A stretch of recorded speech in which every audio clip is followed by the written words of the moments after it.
foremost, I sincerely apologize for being late. லேட்டாக வந்ததுக்கு மன்னிச்சுக்கோங்க, கொஞ்சம் டிராஃபிக்கில் மாட்டிக்கிட்டேன். ரெண்டாவது வாட்டி இதே எக்ஸ்கியூஸ் சொல்கிறேன், நான் டிராஃபிக்கில் மாட்டிக்கிட்டேன்னு. பட் அதுதான் நிஜம். இனிமேல் கொஞ்சம் ஒரு ½ hour முன்னாடியே கிளம்பி வரேன் நான். உத்தமபுத்திரன் இப்போ தீபாவளி ரிலீஸ், அதுக்கான press meet. And it's a family entertainer. ஒரு குடும்பத்தோட பார்க்குற ஒரு படமாக இருக்கும். குழந்தைகளோட ஒரு சிரிப்போட முழுப்படத்தையும் பார்க்குற ஒரு படமாக இருக்கும். அன்அடல்ட்ரேட்டட் காமெடி, எந்த கலப்படம் இல்லாத ஒரு காமெடி இது இந்த படத்தில் பார்க்கலாம். விவேக் சார் கிட்டத்தட்ட இன்னொரு ஹீரோ படத்தில் விவேக் சார். அண்ட் இதில் இன்னொரு டைமென்ஷனை பார்க்கலாம் விவேக் சார் கிட்ட இருந்து. எமோஷ்னல் ஏகாம்பரம் அப்படிங்கிற ஒரு கேரக்டர் பண்ணியிருக்காரு. அண்ட் இந்த படத்தை பற்றி நான் பேச ஆரம்பித்தேன், முதல்ல அவரை பற்றியும் அவர் கேரக்டர் பற்றியும் தான் நான் பேசுகிறேன். அந்த அளவுக்கு நான் டப்பிங் பண்ணும்போது பார்த்து இம்ப்ரெஸ் ஆகிருக்கேன். விவேக் சார் முன்னாடி நிறைய இதில் சொன்ன மாதிரி இது எனக்கும் விவேக் சாரோட பண்ண இது வரைக்கும் ரெக்கார்டில் ஒரு ஒன் ஆஃப் த ஹைலைட் ஃபிலிம்ஸாக இருக்கும்னு நானும் நம்புகிறேன். ஃபஸ்ட்டு ப்ரொடியூசரை பற்றி தான் சொல்லணும். Balaji studios private limited, Ramesh sir and Appa Rao sir. இதை மாதிரி ஒரு பெரிய ஆப்பர்ச்சுனிட்டி கொடுத்துருக்காங்க தனுஷ் சாரும் ப்ரொடியூசர்ஸும். ஏன்னா அது ஆரம்பிக்கிறப்போ ஒரு பெரிய டென்ஷன் இருந்தது, எவ்வளோ பெரிய படம் அப்படின்னு. பட் அது ஒரு முடித்த ஃபீலே வரல. என்ன காரணம்னா மெயினாக ப்ரொடியூசர்ஸும் ஆர்டிஸ்ட்டும் தான். அவங்களோட கோஆப்ரேஷன் இல்லைன்னா இந்த மாதிரி ஒரு படம் பண்ணவே முடியாது.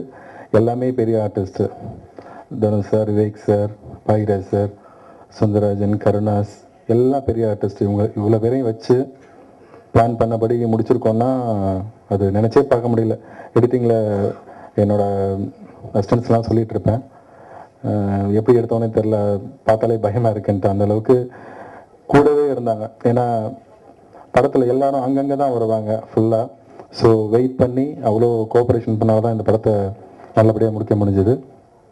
உத்தமபுத்திரன் பற்றி சொல்லணுன்னா ஒரு ஃபேமிலி என்டர்டெய்னர், ரொம்ப ஜாலியான ஒரு படம். லவ் பேஸ்டு ஃபிலிம் தான். அந்த லவ்வை ஒரு குடும்ப பின்னணியில் எவ்வளோ தூரம் கமர்ஷியலாகவும் காமெடியாகவும் சொல்ல முடியுமோ அந்தளவுக்கு சொல்லியிருக்கோம். அன்புக்குரிய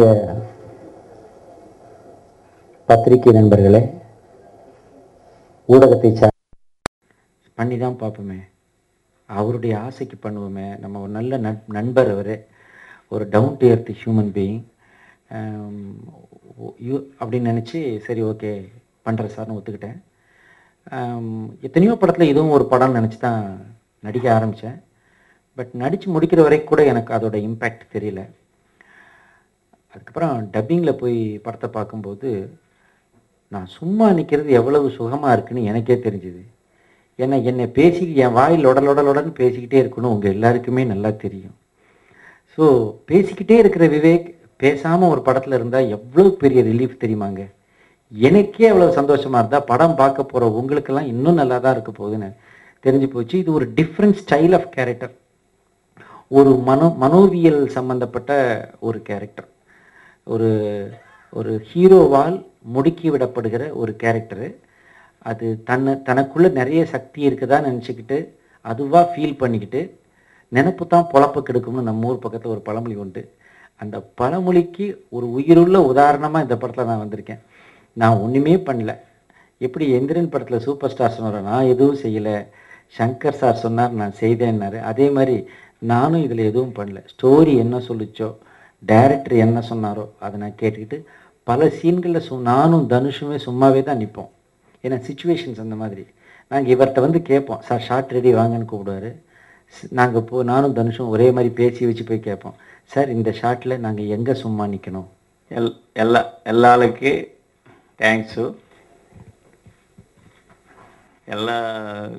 விவேக் சார் எல்லாம் சொல்லிட்டாரு. டைரக்டர் சாரு, விஜயாண்டன் sir, Genelia, all technicians, all ஆர்டிஸ்ட்க்கு ரொம்ப ரொம்ப தேங்க்ஸ். இந்த படம் பற்றி நான் சொல்கிறது எல்லாம் தெரியும். தெலுங்கு பெரிய ஹிட் ஆயிடுச்சு, కన్నడ பெரிய ஹிட் ఆయిచ్చి, తమిళ్ அந்த నమ్మికతో డెఫినెట్గా దాని మీద డబుల్ హిట్ నమ్మికతోనే நம்ம సెలవులో దేంట్లో కూడా కాంప్రమైజ్ అవ్వకుండా ఫస్ట్ படம் நல்ல குவாலிட்டியில் நம்ம பண்ணலாம்னு சொல்லிட்டு இது வரைக்கும் ஃபர்ஸ்ட் ஸ்டார்டிங் నుంచి லாஸ்ட் வரைக்கும் காம்ப்ரமைஸ் பண்ணி வந்திருக்கா. இது டெஃபினட்டாக தீபாவளிக்கு பெரிய என்டர்டெயின்மெண்ட் படம் ஹிட் ஆகும்னு சொல்லிட்டு நம்பிக்கை இருக்கேன்.